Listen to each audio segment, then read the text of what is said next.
में इजराइल का ताबड़तोड़ अटैक। 48 घंटों में करीब 500 हमले करने का दावा।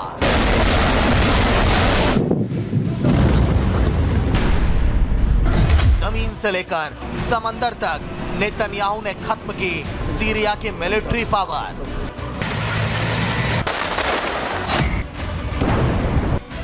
करीब 1 साल से युद्ध लड़ रहे इजराइल ने अब एक और मोर्चा खोल दिया है। सीरिया में जारी उथल पुथल के बीच इजराइल की सेना ने अब असद के देश को निशाना बनाया है।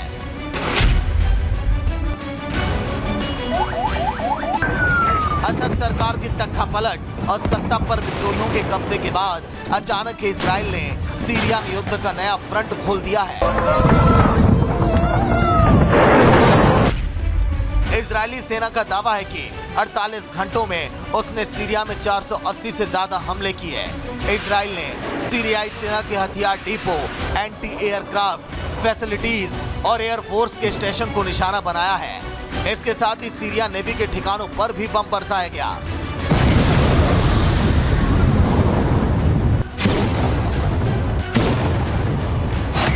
ये हमला सिर्फ न केवल इजराइल की सीमा से सटे इलाकों में किए गए, बल्कि सीरिया के सुदूर अंदरूनी इलाकों में मौजूद सैन्य ठिकानों को भी निशाना बनाया गया है। इजरायली सेना के मुताबिक सीरिया में उसने अपने मिशन बशान एरो के तहत एक्शन लिया है। बशान एरो का ये मिलिट्री एक्शन करीब 48 घंटे तक चला। इसके तहत सीरिया में 480 से ज्यादा हवाई हमले किए गए। असद शासन की तकरीबन 80% सैन्य क्षमताओं को तबाह कर दिया गया। इजरायली नेवी ने अल-बायदा और लताकिया बंदरगाहों पर भी अटैक किया। बंदरगाहों पर मौजूद सीरियाई नेवी ठिकानों को खत्म कर दिया गया है। इजराइल ने पिछले 48 घंटे में 480 जो है हवाई हमले किए सीरिया के ऊपर। साथ ही साथ उसके नेवी ने बड़े पैमाने पर सीरिया की नेवी को डिस्ट्रॉय किया है। इस तमाम का मकसद केवल एक ही है, हर प्रकार से इजराइल को सुरक्षित करना, ताकि सीरिया के जो हवाई जहाज है, सीरिया की जो नेवी है, सीरिया के टैंक्स हैं, सीरिया के बख्तरबंद गाड़ियाँ हैं, उसके केमिकल वेपन्स का भंडार है, उसके रॉकेट मैन्युफैक्चरिंग की जो फैसिलिटीज़ है, किसी भी हालत में वो जिहादीज के हाथ में ना पहुंच जाए। दरअसल असद सरकार को रूस से मिलिट्री मदद मिलती थी। भले ही असद के सैनिक अपने युद्ध के मोर्चे से भाग खड़े हुए हों, लेकिन उनके पास हथियारों की कोई कमी नहीं थी। असद के सैनिकों ने अपने हथियार, गोला बारूद, टैंक और बख्तरबंद गाड़ियां छोड़ गए। यहां तक कि हथियारों की फैक्ट्री, मिलिट्री सामान बनाने वाली फैक्ट्रियों, मिलिट्री एयरक्राफ्ट और नेवी के जहाज भी सीरियाई सेना के ठिकानों पर मौजूद थे,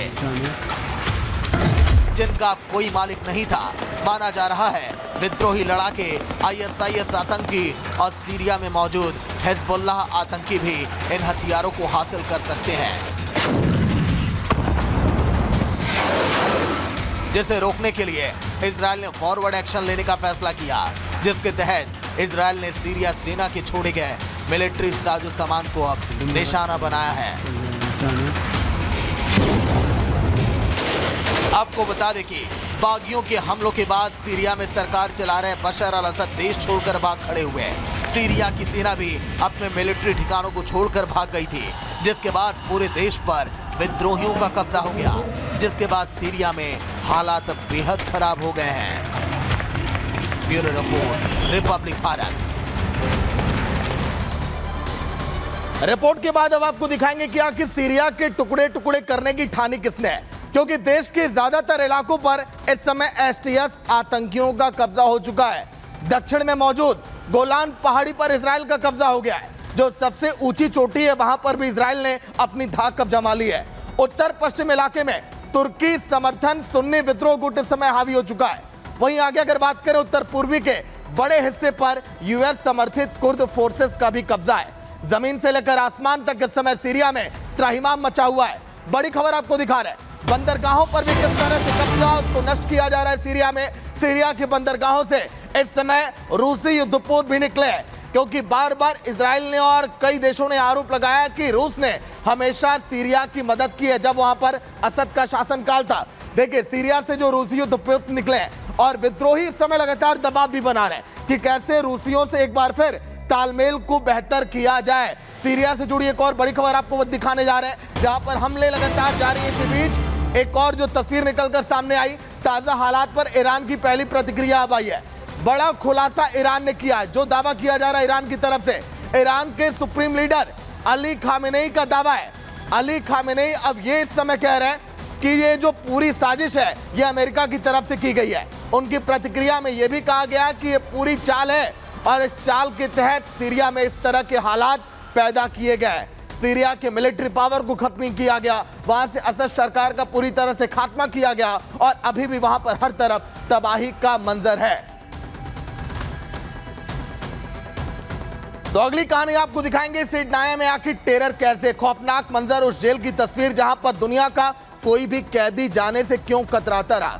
यही नहीं, सिडनाया जेल के अंदर असद शासनकाल में कई ऐसी महिलाएं भी बनती जिन्होंने वहां पर बच्चे तक को जन्म दे दिया। एक बड़ा खुलासा आपको दिखा रहे हैं, एक बड़ा खुलासा जो सिडनाया जेल को लेकर सामने आया है। असद सरकार की सिडनाया जेल पर बड़ा खुलासा, कई बच्चे इस समय जेल के अंदर हैं। कई माओ ने बच्चों को ही जन्म वहां पर दिया और वहीं पर अपना जिंदगी इस समय गुजार रहे हैं। तस्वीरें भी वहां से लगातार सामने आई। असद सरकार की सिडनाया जेल पर लगातार पूरी दुनिया की नजर है और पूरी दुनिया इस समय थू-थू कर रही है असद के इस कदम को देखकर, क्योंकि जेल में महिलाओं के साथ बच्चों को आखिर कैद करके क्यों रखा गया। और इसीलिए इजराइल और भी ज्यादा देखिए गुस्से में दिखाई दे रहा है। असद तो भाग गया, लेकिन देखिए लगातार इजराइल वहां पर कब्जा कर रहा है। सिडनाया जेल की कहानी क्या है, क्योंकि दमिश्क से 30 किलोमीटर दूर पहाड़ियों में सिडनाया जेल बनी है। बारूदी सुरंगों से घिरा ये बेहद सुरक्षित ये कॉम्प्लेक्स माना जाता है। कई लेयर में इसको बनाया गया। असद का विरोध करने वालों की ये कैदगाह, कब्रगाह, यहीं पर सब कुछ होती थी। हजारों लोगों को जेल में ही मार डाला गया, यहीं पर फांसी दी गई, यहीं पर कब्र बनाई गई और यहीं पर उन्हें मौत की नींद भी सुलाई गई। कैदियों पर भीषण अत्याचार के यहाँ पर कई सारे निशान, कई सारे सबूत आज भी चीख चीख कर ये गवाही दे रहे हैं कि हाँ, उन पर कितना अत्याचार किया गया। जेल में टॉर्चर करने के 72 अलग अलग तरीके अपनाए गए हैं। कैसे उन लोगों को टॉर्चर किया जाए, जो विद्रोह करें, जो असद के खिलाफ ऊंची आवाज उठाएं, उन्हें यहीं पर देखिए दफन किया जाता था। जेल में टॉर्चर करने के 72 अलग अलग तरीके हैं। लेकिन इसके साथ ही साथ आपको यह भी बताएंगे कि आखिर अब क्या क्या अब आगे किया गया है। तस्वीरें आपको दिखाएंगे, क्योंकि सिडनाया जेल की तस्वीर तो सामने आ रही है, लेकिन सिडनाया के आखिर रेड जोन की तस्वीर अब आपको दिखा रहे हैं कि आखिर वहां पर किस तरह से जेल के अंदर लोगों को मौत की नींद सुलाई गई। लेकिन असद सरकार की बेहद ये खुफिया जेल भी मानी गई।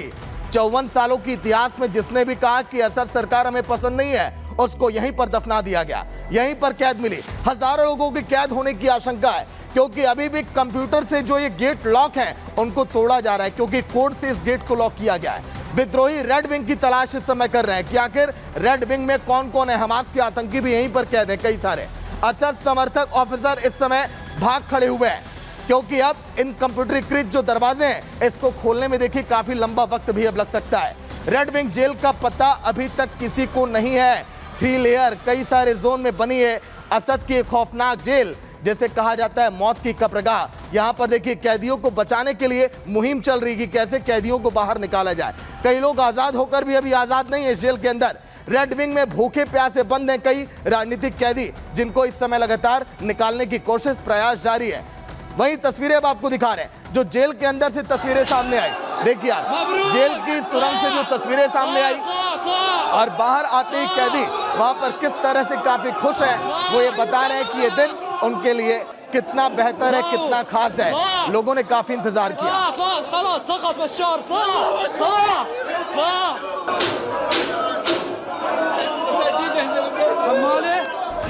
लेकिन अब आपको दिखाने जा रहे हैं कि आखिर मिडिल ईस्ट में रण, लेकिन अब एशिया में टेंशन क्यों है। ताइवान और चीन के बीच देखिए मानो ऐसा लग रहा है कि जंग अब तेज होने वाली है, क्योंकि चीन के लड़ाके इस समय ताइवान में एक्टिव हैं। लेकिन ताइवान ने संकेत साफ दिया कि गिदड़ भपकी से हम डरने वाले नहीं हैं चीन के।